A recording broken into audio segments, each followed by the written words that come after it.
This is Everybody Pulls the Tarp with your host, Andrew Moses.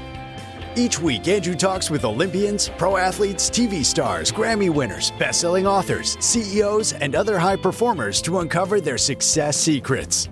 My guest is Washington Commanders running back Austin Ekeler. Every day we write a page of our life. The best thing is you have the pen in your hand. Three-time Olympic gold medalist Tessa Virtue. Welcome back to Everybody Pulls the Tarp. Thanks for thinking of me, and I'm a big fan of the podcast and of yours. So anytime you text or call, I'm here. Mike Mills from REM. The key to that was realizing at some point fairly early on that this was probably our life's work. Every conversation is jam-packed with inspiration and actionable ideas. My guest is 2023 WNBA Coach of the Year, Stephanie White. The hardest thing for a coach is trying to prioritize how much time you put in one area or another. Former MLB player, coach, and manager Clint Hurdle. That is the best title of any podcast out there in America, and the content matches up to it. Andrew, you do a fantastic job. I'm a big fan. Keep up the great work. World-renowned organizing expert Shira Gill. You can improve your life simply by removing things. Get ready for a behind-the-scenes look at the techniques, processes, and mindsets powering the world's most successful people. Let's go. Hi, friends, and welcome back to Everybody Pulls the Tarp. This week, my guest is entrepreneur Noah Glass. Noah is the founder and CEO of Olo, a company that you most certainly have interacted with during your everyday life, but probably don't even realize it. And the reason that there's a good chance you haven't heard of Olo is because it's a restaurant technology company that works behind the scenes. The company powers the orders, payments, and engagement for over 800 restaurant brands spanning more than 90,000 locations. Brands like Shake Shack, Denny's, Panda Express, Waffle House, and many, many more. In total, Olo's technology helps restaurants serve over 95 million people every single year. And as you will hear in our conversation, like so many of the success stories we study here on Everybody Pulls the Tarp, Noah and the team at Olo's journey was not an overnight success. Instead, it's a journey filled with adversity and unexpected twists, which were overcome by determination, discipline, and teamwork. So here's a little more of the backstory before we get to my conversation with Noah. In 2005, Noah founded Olo at the age of 24, after spending a year working abroad in Johannesburg, South Africa. It was there in South Africa that Noah witnessed the rise of the smartphone and its mass adoption by consumers, approximately 2 years before the smartphone phenomenon reached the United States. After returning to New York, Noah quickly became frustrated waiting for his cup of coffee each morning and just thought that there had to be a better way. At that moment, the idea for Olo was born. But as you will hear, in many ways, the idea for Olo had actually been coalescing in Noah's brain many, many years prior, starting in 1998, when he was a pizza delivery driver for Pizza Man, a local pizza shop in his hometown of Newton, Massachusetts. Well, fast forward to today, and a lot has happened since. Now Olo is at a massive scale and supporting many of the world's most iconic and admired restaurant brands. In 2021, the company went public on the New York Stock Exchange, and just recently, back in September 2025, the company was taken private in a massive sale to private equity firm Thoma Bravo for approximately $2 billion.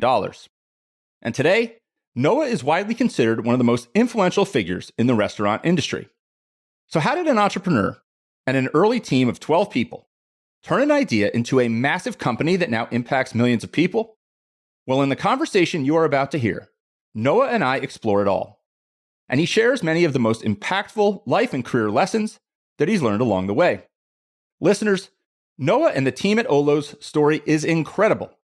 And it is all a powerful reminder of what is possible with creativity, discipline, and continuing onward, even in the face of doubt and adversity. My conversation with Noah is all about building something from the ground up. And I hope you take away as much from this one as I have. Oh, and one more thing. This podcast is presented solely for educational and entertainment purposes. It is not intended to be a substitute for the advice of a physician, psychotherapist, or other qualified professional. So, let's pull the tarp and get straight to Noah Glass. Noah, where I want to begin, I want to go back to your first restaurant job. You were a delivery driver at Pizza Man in 1998 in your hometown of Newton, Massachusetts. Take me back. How did you get that job? What do you remember most about the experience? That was kind of the dream job back then. I had just gotten a car and a license, and I was going to use it to make money and deliver pizza. And at the end of a shift, be able to eat pizza that never got picked up. What could be better? My high school girlfriend at the time worked at Blockbuster during that same period. And so we would always, after our shifts, have pizza and a movie.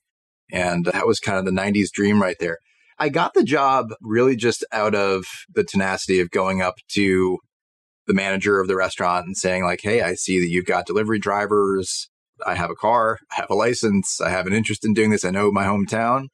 And I got to do it. And I remember very well, it was not the most glamorous job, nor the most glamorous pay scale. It was $4 an hour that you worked. It was tips, which were a big part of what we earned, and 10 cents a mile that you drove. They would check your odometer when you clocked in and clocked out. But it was an awesome experience. Honestly, if I had to imagine then that in the year 2026, I would be looking back 28 years at that experience and how it was a formative experience for my career for a quarter century after college, I would have said, that's crazy. How could that be? But it taught me a ton. And that sort of like on the front lines, scrappy engagement with takeout and delivery and all of the problems and all of the potential solutions that then came up in my mind as a result of that, that was foundational to what I'm doing today and what I set out to do in 2005. Noah, what were some of the biggest challenges that you observed and essentially uncovered as you were picking up the pizzas at the shop and delivering the pizzas to the customers? Yeah, I mean, thinking about how guests began a pizza ordering experience, it was not online in 1998, which might seem crazy to people listening today, but it was over the phone. And just constant problems, as you can imagine, of there's one phone line, guests are calling in, they might have another phone call going on at that time, and it might just be a busy signal and ring and ring and ring. Or it might just be like a chaotic time inside the pizza shop where there are guests inside the four walls of the restaurant that you're interacting with, and the phone's ringing and you can't get to it. So again, it rings and rings. It's a loud environment. You got to take down the order. There's no sort of institutional knowledge about who this guest is and what they got last time, how they want to pay. They can't pay over the phone in a secure way. So it's all taking on faith that we're going to make this food before we've been paid for this food. It's cash on delivery kind of business in 1998. And then where they live, taking down their delivery address. All of that has to be captured perfectly by humans in order for the delivery to be a successful delivery. And of course, people want the delivery within 30 minutes or less. It's kind of the gold standard for pizza delivery. And there are a lot of orders coming in. And there's a range of reliability in your pizza delivery drivers who are coming back in after having been out and making deliveries to collect the next batch. I think the biggest insights, so anyway, number one, phone ordering is problematic. There could be a better way for that order from a guest who wants pizza to come into the pizza shop. Second big set of problems was around the delivery itself.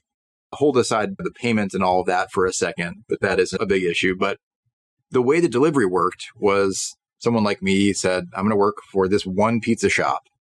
And it's sort of like a hub and spoke model of delivery. I always return back to the hub, pick up all the pizzas that are there and that have piled up. And then I'm going to be driving just all around town. And I need to try to calculate the best route for myself. I'm not the best at doing that, but I can kind of figure it out. And the more experience in the job, I can really get it. But that's not dictated by the sequence. The pizza orders came in. So I might be delivering the last order first. I might be delivering the first order last. And then that person's like, well, it's been 45 minutes. Where the heck is my pizza? They're calling the shop. The shop's upset. The shop's trying to call me. I didn't even know that I had a cell phone for them to call me at that point. So it would only become something that I was aware of as an issue when I got back to the shop. whole set of problems there. This came back later for Olo in thinking about delivery in a new way that wasn't a hub and spoke model, not a centralized model, but a decentralized model of a roving fleet of delivery drivers who work on behalf of many restaurants. And it's about assigning the best driver to go and collect the order at the restaurant, to pick it up just in time and deliver it to the guest as quickly as possible at the highest quality possible. But you can imagine without that kind of a system, orders were late, people were hungry, orders were kind of cold and congealed and gross because they were late. So people were upset. And that's not a good representation of Pizza Man in Newton Center. So well said, Noah. And not to veer us too far off course, but like when I think about pizza delivery, I have to admit, the visual that pops into my mind is the delivery guy from Little Nero's, the fictional shop in Home Alone, where he pulls up to the McAllister house almost every time that a pizza is ordered. He knocks over this statue that they have in their landscaping, and he frantically comes to the door. And as those who've seen Home Alone, no spoiler alerts, he encounters some surprises often along the way. That's my visual of a pizza delivery. But I'm just struck initially by your attention to detail and your awareness and self-awareness for all of these things that you were observing. I mean, it's really incredible that you were kind of picking up, whether you realized it or not, but you were either consciously or subconsciously picking up on all of these ideas while you were doing this first job that you had. Let me ask you, have you always been somebody who's incredibly aware of your surroundings and picks up on these little details as they're happening? I think I'm somebody who can identify problems and is just fixated on what could be the solution to this problem. So things that are kind of broken guest experiences, things that create friction where the friction could get removed, things that could be automated and have less human manual error. Those are things that I've always been really, focused on. Before I got my license, before I got my car, taking it back even further to 1997, I worked at a car garage and repair shop. And I was primarily the cashier, but in my spare time, when I didn't have customers coming in, they would have me call the local part shops and try to find parts so they could do the repairs. Back then, before the internet was really a thing, before databases were really like a widespread thing that people knew about in business, I was thinking, this is the least efficient thing. I'm calling around to like 12 different part shops looking for each part. It would be so much better if there were some master database where I could just say, here's what I'm looking for. Who has it in stock? That didn't exist. It does now. Somebody's run with that idea and done it. Not that they got it from me, but somebody's doing that at scale. Maybe many people. But it's another example of like a 16-year-old kid before I even got my license being like, this seems inefficient. I bet you we could do it a better way. And I think that's kind of the root of entrepreneurship is you just find yourself saying, there's got to be a better way. And then you think about what that better way is. And sometimes you land in a business opportunity that is worth pursuing. And in some rare cases, it's a thing worth pursuing for 21 years. Was entrepreneurship something that you always had an interest in? Or initially was it, hey, I'm just someone who's pretty in tune with challenges I identify and problems that I'd like to solve? Talk about that for a moment. Yeah, I think beyond just problems and solving the problems, I was really interested in being creative. Entrepreneurship scratched that itch. And I was really interested in making money for whatever set of reasons. I mean, probably buying a new head for my lacrosse stick or something back in those days of working as a cashier at the service station or doing pizza delivery. But I had this interest in, I believe that I could use my creativity to make money and to add value. And it's funny that you pull this out so early in this conversation, but I love this concept of ikigai. And that's a Japanese word that means life purpose. And it is kind of what I just said. It's the intersection of something that you're good at, something that you enjoy doing, something that the world needs, and something that you can get paid for. And I think for me, entrepreneurship was that thing that if I found the right problem, something that I loved and was passionate about, and I could add value and get paid for that value, that was going to be my life purpose, my ikigai. And that's how I've come to feel about what I do now and kind of what we collectively as a company are driving toward. Noah, such a powerful framework. Now I want to fast forward a little bit. So you are 24 years old, you're working abroad in Johannesburg, South Africa, and a lot of people probably don't realize this, but you're there at that point, you're watching the rise of the smartphone and mass adoption almost a couple years before really there's mass adoption of the smartphone in the United States. You return to New York, you're getting a cup of coffee, you're frustrated by the experience. What happens next? Yeah. So I feel like it was an incredible privilege for a million reasons to be in Johannesburg when I was. One of those reasons was seeing, to your point, mobile phones that could really get on the web, that had mobile web. And this was not great mobile web. I think when Steve Jobs announced the iPhone, he called it like the baby internet. And that's kind of what it was, right? It was like really clunky, really slow, really low power. But for me, it was fascinating because it was this insight that pretty soon, it felt like imminently, we're all going to have these devices in our pockets that know where we are, who we are, what's around us, and could maybe even know kind of what our payment credentials are. And with all of those attributes, that's like a remote control for buying things in the world around you. And so my mind started to race with, where would that be most applicable? How could that be a good solution to a problem that I'm familiar with? And I came back to my experience at Pizza Man. And I came back also to my guest experience, having moved to New York City and trying to get coffee in the morning and trying to get lunch in the afternoon. And I thought the benefits of e-commerce, what Amazon has proven, of you can order from your own, in that time, desktop, laptop, computer and have something shipped to you, that could translate to this device. And it could then translate to a different set of merchants, local merchants, restaurants, primarily coffee shops, restaurants, where you could use it as a remote control to order and pay and then get your order faster. You could skip the line. Skip the line was the value proposition. That's actually a registered trademark of ours to this day. But that was the original value proposition of a guest could order and pay ahead.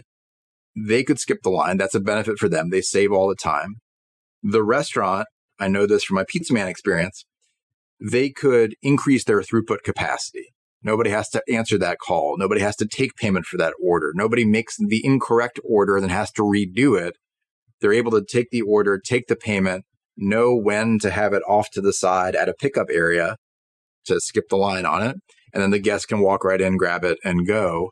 That would let them do more business and make more profit. So I felt like there's a win-win here. There's a win for the guest. There's a win for the restaurant operator. And I'm seeing something that is the right device to do e-commerce, but in a mobile way. And I think that was before mobile commerce or m-commerce or digital commerce was even sort of like a popular phrase. But that was the original idea, was mobile commerce. How do we take the benefits of e-commerce and apply it to this new mobile device that everyone's going to have in their pocket? Noah, I'm just struck by how incredibly ahead of the times you were. I mean, I think this is something that people listening right now are like, okay, this is obvious. Yeah.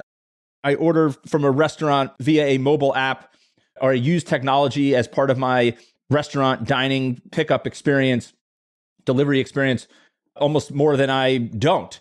But I mean, you're talking about years and years, long before a pandemic that kind of forced everybody into this model and to really appreciate this model.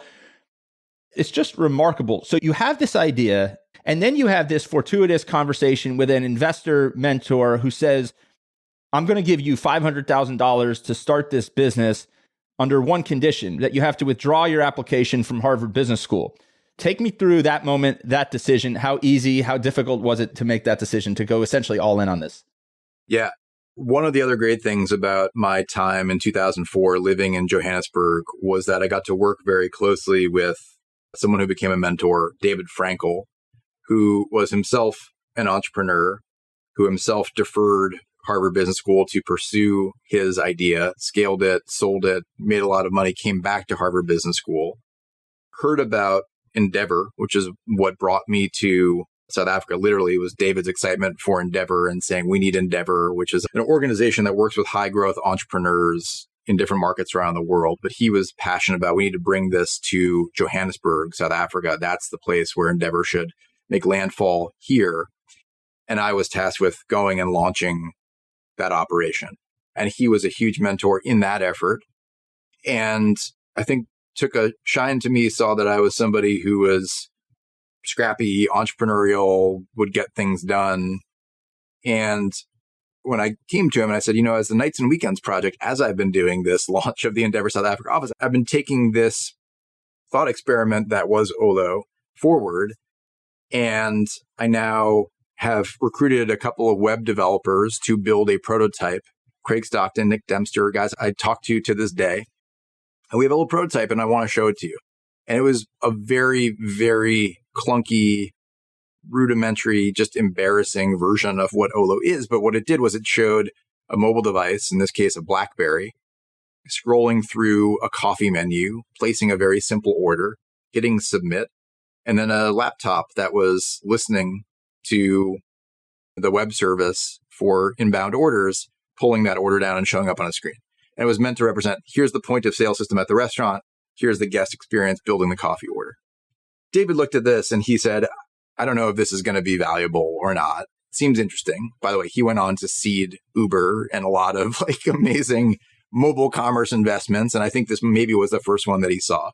But he said, I like you, I believe in you, and I'd like to back you, but you have to quit Endeavor and you have to withdraw from Harvard Business School. And at first I was like, well, could I defer? Could I defer a year? And no, you have to withdraw. You have to tell them you're not coming. And if you can do those things, if you can quit your job, if you can withdraw from Harvard Business School, if you can make this your only path forward, then I will give you $500,000 to start the company, which at the time felt like an infinite sum of money. I mean, that was like so much money, I didn't even know what to do with it. And it felt like it gave me a huge runway. We had a very low burn rate. It's a big part of our story. That really did get us off to the races. And to answer your question about how hard of a decision, that was my dream. That's what I wanted. It's very rare to get somebody, a lone angel, a super angel, to commit that amount, even today. That amount of money coming in from super rare. So it was a huge gift. And still the bigger gift was making me burn the boats of, you have no other options. This is the only path forward. You're going to have to reapply to Harvard Business School, start all the way back from zero if you want to do that. You can't bail out of this thing because it's going to get hard.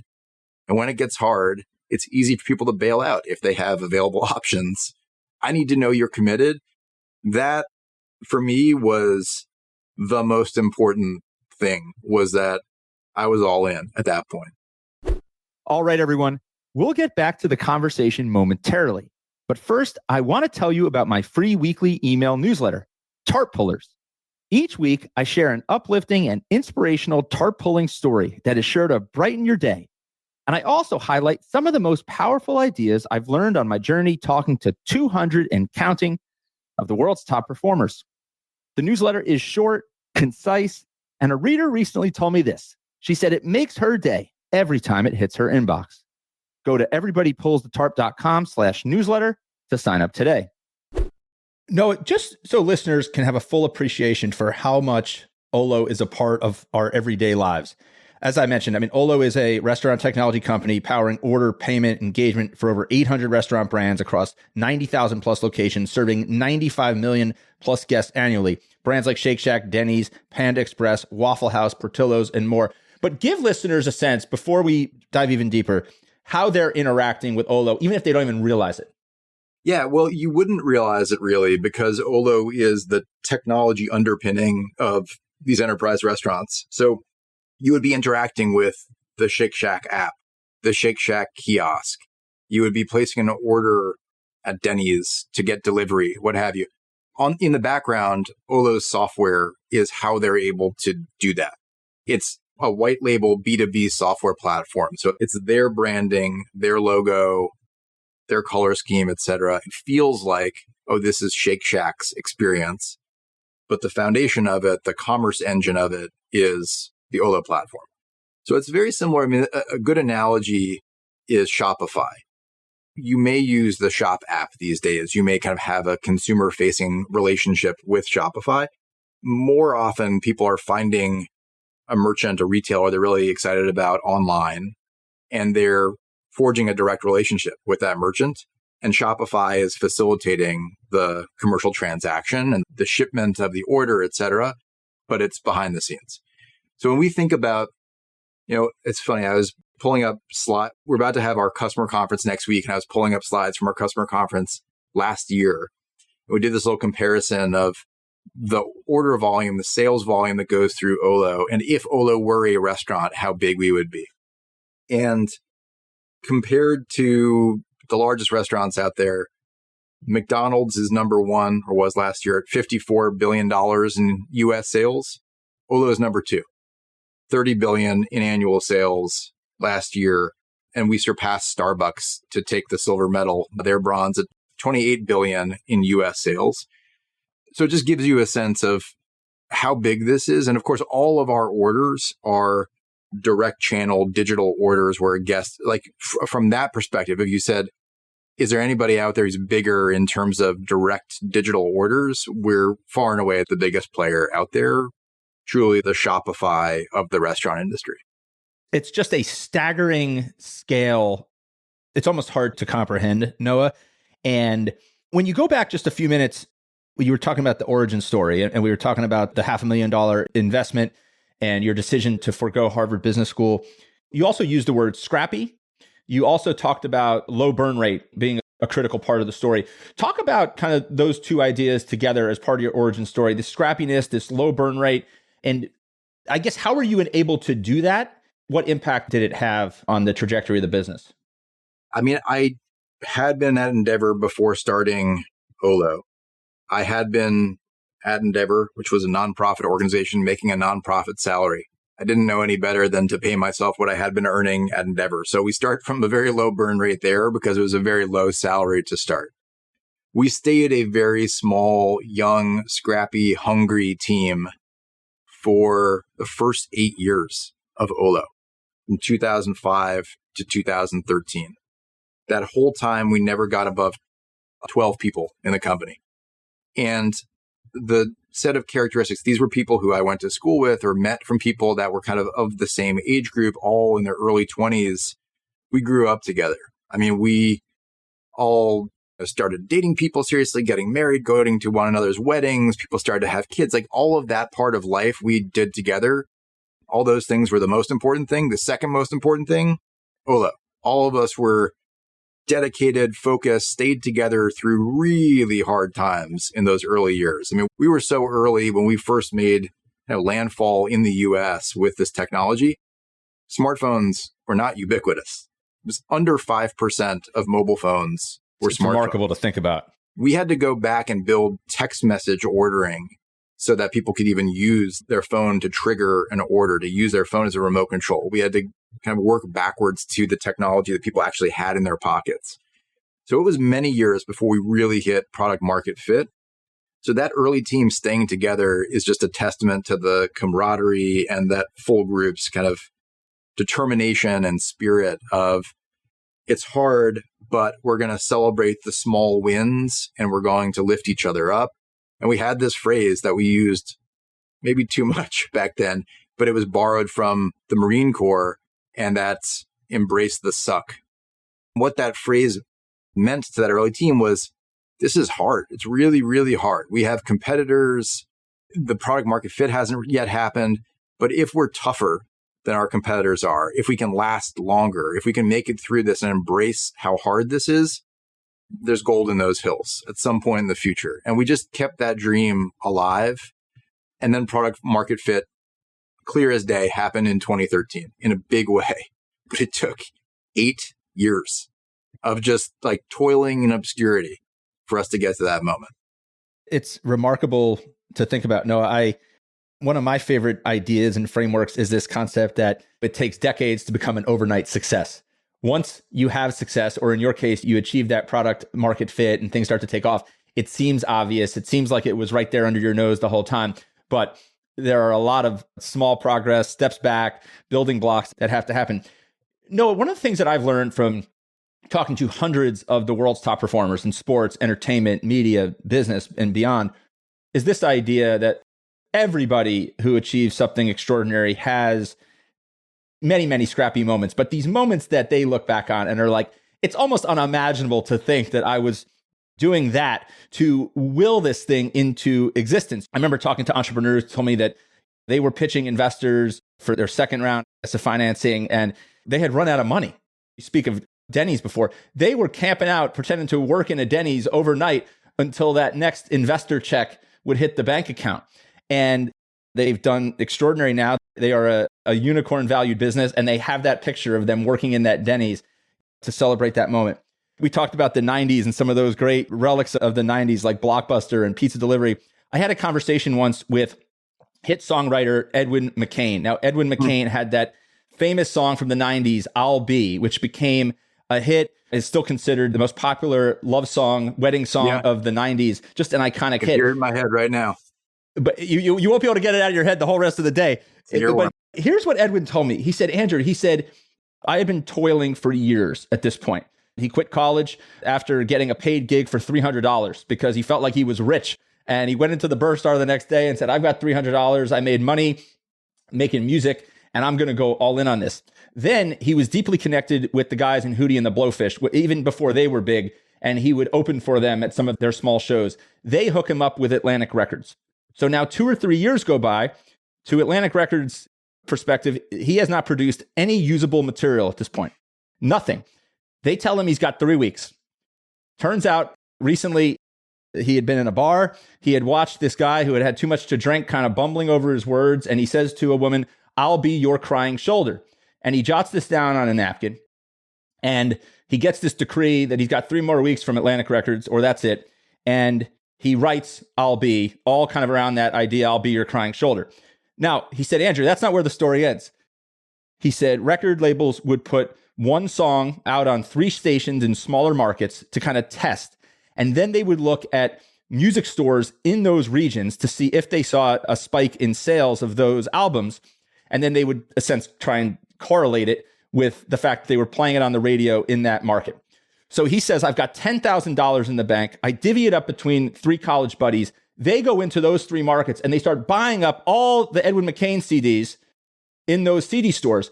So now the record company sees the spikes. They put it on in 3 more markets and then 3 more markets. And then it ends up on Dawson's Creek and it takes off. All the while, he said, I'm doing everything I can to will this song into existence. He said, I'm playing it in drive-thrus at restaurants if they'll let me stand there. He said, I did it at a wedding beside a pool in somebody's backyard. He said, the idea that just because you have a great idea or just because you have a great song, in your case, a great business model, it doesn't mean it's going to just happen. He said, you have to will it into existence. And I just see so much of that in your story as well. Yeah, it's a great point. What I find is there are so many people that I talk to and they dream of doing something like writing a song or starting a business, whatever it is. And I think the first rule is you need to start. There's so many people who never start, and you'll never have that hit song unless you start. And that's not enough, of course, but it is necessary and not sufficient to get going on it. I think the common thread, I'd say, from the story you just told is the outside pressure of you've got 3 weeks. I didn't have a mandate like that coming from a record label, but I had that in the form of a burn rate. We were burning slowly, but even 12 people on modest salaries, like $500,000 doesn't last forever. And so, I've got to do something to get to the next milestone to go out and talk to investors to raise more money. Or ideally, I've got to do something so that I'm making enough money that we're profitable. And that I can tell you, I remember it so clearly. It happened during that end of that period from 2005 to 2013, really the end of 2012, that we got to profitability as a 12-person team.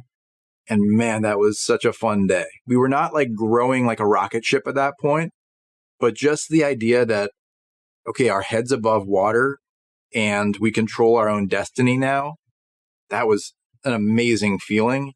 And I know that we all felt it. And it's interesting that then not even 9 months later, the product market fit had happened in our business. And it was then time to get out of profitability mode and back into growth mode in a big way and raise another funding round in order to do that.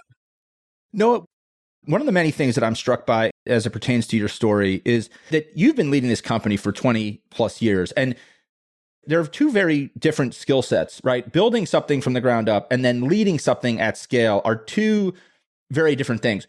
When was the first moment that you realized that you were kind of, as a leader, entering into kind of an uncharted waters in terms of like the things that you needed to consider and the skills that you would need to deploy as a leader?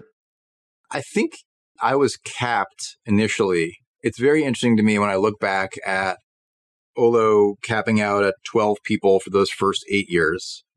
And I think back to my time at Endeavor, which was a 12-person company. I was employee number 12. And I think back, there's a pattern there, right? I'd never really been in an organization. I'd had an internship at something larger, but the pizza shop wasn't larger than that. I'd never been in a group larger than 12 people. And I think back to my athletic days, playing soccer, playing lacrosse in college. Like you're always like a group of 12. 15, that 18, 12. Yeah. But I think that was like a ceiling for me. And I needed somebody else from the outside to come in and bust Olo through my own ceiling. And it was incredibly lucky, just timing wise, that it all aligned in this way. But I got that very person in employee number 13, the first time that we hired a COO, a guy named Matt Tucker, who was hugely important to the overall Olo story and was with me from 2013 to 2021 in that next just hyper growth phase where we went from a 12-person company before he joined to a 600-person company that IPO'd on the New York Stock Exchange March 17th of 2021, scaling up to 121 million of annual recurring revenue, but only because the market had arrived. So much so that we said, as 12 people, we can't supply all the demand that's out there. We need to scale, and we need somebody who can help us to scale without destroying what's made this place so special for the last 8 years and the spirit of this group. And to his credit, that is what Matt came in and helped us to do. And he didn't come in alone. He came in with two people he worked with very closely, Marty Honfeld and Scott Lamb, to run sales and customer success. Those three, at the time, it was a very controversial thing with my board. You just got to profitability. You have this young, scrappy team of 12. Now you want to bring on 3 high-powered executives. It's never going to work. I had this one board member, a guy named Tom Wheeler, who's a well-known name. He went on to become Obama's FCC chair. But he was a board member of mine for many years. And he liked to make these colorful, bombastic statements. He said, hiring these 3 guys right now with your 12-person team, this is the equivalent of jumping out of an airplane, trying to do open heart surgery, then pull the chute and land safely. Translation, it's never going to work. And somehow we decided as a board, against Tom's strong judgment, that we were going to do this because the product market fit had arrived and we needed to, again, get out of profitability mode and back into growth mode and scale up in order to meet the moment. And we've been waiting 8 years for that moment to happen. And it was going to pass us by if we didn't do that. What would you say of all the ingredients that got put into the mix when you brought these 3 high-powered executives in and your board member said it wasn't going to work? What was the maybe 1 or 2 ingredients that they added to the mix that you think were most impactful? Mastery and humility. Mastery of the things that we didn't know how to do. How do you take an organization of 12 people and scale it up to 600 ultimately? They'd done that before in their career. Matt, organizationally, Marty through the sales org, Scott through the customer success org. They'd all worked together at another company that was in the same venture capital portfolio as ours. So I got to know them well through that. We had that trust. And the humility of, I don't know the restaurant industry. Sure, I go to restaurants, but I've been working in a completely different context. And you 12 people, you really know this industry after spending 8 years in it. And I'd say there was the inverse of that on our side. Like we were mastery of the restaurant industry and humility that we didn't know how to scale a software company. And so just the combined sense of, I know something you don't know and you know something I don't know, made it work. And it could have gone so wrong if either side tried to, I don't know, just say, it's got to be this way. You don't know what you're talking about. But the fact that we stayed in our lanes in that way, ultimately, the early group learned how to scale a software company through them. And ultimately, they learned the restaurant industry through us. And it just came together in a beautiful way that really worked. And the company was like growing and scaling and customers were happy. And not that it was all roses and sunshine, but things were up and to the right. And that's always a good context for the kumbaya feelings in the office. Noah, you must have an extraordinary amount of passion and energy for this. I mean, it's evident just in our conversation. But to maintain that energy over 20 plus years, it has to come from a special place. Like, where do you think the energy for this concept, for this business, really comes from? Like when you think about it deep down? Yeah, it comes back to this idea of identifying this as my ikigai, my life purpose. And I realized at some point throughout this journey, I didn't just get a restaurant job and then do something that could solve the problems that I saw in that restaurant job as a 17-year-old. I realized I love restaurants. I love what restaurants represent in the world. I actually wrote a LinkedIn post about this very morning, so I'll maybe quote from that a bit. I realized that for me, restaurants represent hospitality, and that's an ideal. Hospitality is about people taking care of people. It's about kindness and making people feel seen and known and special and cared for. That's what the root of the word hospice is in Latin. It's the same root as the word hospital or hospice, but it means care. And I feel when I look around, when I read newspapers, when I doom scroll, whatever social media, there's a lot of darkness in the world. And what I love about the industry that I serve, that I seek to be a force multiplier for, is that I see this industry, I see hospitality as the light. And the theme of the post this morning was hospitality is worth fighting for. I believe that the skills that I can bring in my knowledge now of software and my entrepreneurial way of seeing problems and finding solutions is, how do I create scalable solutions to the problems that hospitality purveyors find themselves experiencing, such that they can grow faster and profit more and have that serve as a flywheel where they can do more hospitality in the world because we exist as kind of the force multiplier of their business. And that is something I'm deeply, deeply passionate about. I think it is sort of a higher calling sort of thing for me. I believe that there should be more hospitality in the world. I'm not a purveyor of hospitality myself, but if I can be the wind beneath the wings of those who are, I love that for me. You know, Noah, until we had this conversation, I haven't really thought about hospitality through the lens that you just described. I mean, hospitality means so much to our communities, to people in those communities. It is the connecting force in many ways for a world that has become, in many ways, more connected, like digitally and technologically, but also more disconnected. And there's been just so much discussion over recent years about this problem of people being less connected than they should be, and communities needing to be closer knit, and people needing to work together more. I'm just so struck as we have this conversation about the role that hospitality plays in that. It is such a powerful mission. It's such a powerful purpose. As we get ready to wrap up our conversation, Noah, I'm curious, if you think back to the most complicated, darkest, most challenging time in this 20 plus year journey so far, and you don't have to share what that moment was necessarily if you don't want to, but just think about that moment. What would Noah today tell Noah going through that moment? The darkest single moment I remember incredibly clearly, early December 2012. So remember, we had just gotten to this profitability milestone. It was wonderful. We were about to get acquired by a big company. Won't say who. At the last moment, literally the night before, I shared this with the other 11 people that made up our band of 12. They all knew about it. They were involved in the diligence process. They were about to, the next morning, hear about what their new role was going to be inside the mothership of this much larger organization, what their salary is going to look like, which is going to be a big step up and all that.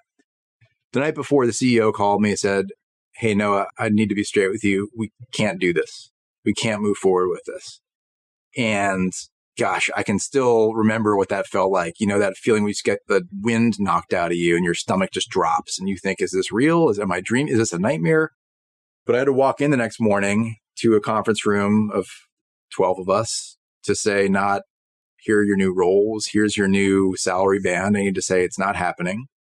Here's how I got this call last night. And here's what this means. And it was just like a feeling of collective heartbreak. What we did at the time, I wrote about this on LinkedIn as well. We kind of stumbled up the street on Fulton Street, the South Street seaport of Manhattan, where we were at the time. We found a dive bar that was just opening up, and we drank pretty gross stale beer, and we discovered they had a karaoke machine. We sang "Don't Stop Believin'" by Journey. And that at that moment became kind of the anthem of the company that persists to this day. And we all just felt this, this is the end of the road. Even though we were at a pretty good place, we were profitable, et cetera, we controlled our own destiny, just because we'd had our hopes on this thing and then didn't come to pass. And that would have been a $65 million acquisition. Pretty good for a 12-person company. It's over $5 million per person. If I had been able to see then in 2012 that in 2025, 13 years later, we were going to get taken private by the best private equity firm in enterprise software for $2 billion, 30 times more, it would have healed the wounds maybe better than the stale beer at the time. But that group's camaraderie forged through that kind of darkest moment and many like it just really made that group special. And we still are on a text thread together, and we still have reunions, and many of us still work inside of the company today. And it's just been an incredible part of the story that we have this. I think about that early group as these people were stem cells. They had sort of no specialized skill, but infinite possibility. They could learn whatever. And people kind of migrated to the things that they decided they were going to get good at to make it all work in those early days. But what a special group, just filled with drive and humility and grit, and just a feeling that we were all going to learn and grow together, and just sort of that hopefulness and open-mindedness that made it all possible. What an incredible story. What an incredible journey that in many ways is still just getting started. You've got so much opportunity still ahead of you, Noah. Don't stop believing. I love that idea. I thought the song that was going to be in our heads following this conversation a little bit ago was "I'll Be" by Edwin McCain, but now it's going to be "Don't Stop Believing." I can already hear you all singing that in my mashup of those two. I could see that. That would be a great mashup. Let me tell you this, Noah. I have studied your story, both yours and Olo. I was so excited about the opportunity to have this conversation today. I am even more inspired by your story after getting to dig into this all a little bit more. I talk every week on this podcast about this everybody pulls the tarp mindset that I have coined. It's all about leading by example, doing the scrappy, gritty things to will something into existence, not thinking that there's any task that's beneath you, never saying that's not my job, never thinking that you're too big or you're too small. You're just going to keep fighting. And I think there's so much living the everybody pulls the tarp mindset in your story personally and professionally, in the story of Olo. And it's just remarkable to think about. In many ways, Olo is the tarp puller for the tarp pullers, those hospitality brands that are connecting communities, bringing people together, fighting and changing lives, both for themselves and their staff and the communities that they serve. You are the tarp pullers powering the tarp pullers. It's really a remarkable, remarkable story. Forever a part of the Everybody Pulls the Tarp family, you know it, certified tarp puller. I hope this is just the first of many conversations as we continue to watch the Olo journey. Thank you so much for spending some time with me, and thank you for being a tarp puller. Andrew, thank you. I love what you do. I love the stories that you tell, and please keep it up. I know it's super inspirational to everybody. Thank you so much, Noah. We'll talk again soon. Thank you for joining me this week. Be sure to subscribe in your favorite podcast app so you can catch all of our upcoming episodes. And if you're like me and want a world full of tarp pullers, then leave a review to help others find us. You can also follow me on Instagram at AndrewMoses123 and sign up for my email newsletter at everybodypullsthetarp.com/newsletter. I'll share tips and insights to help you achieve maximum success and happiness. Until next time, keep pulling the tarp.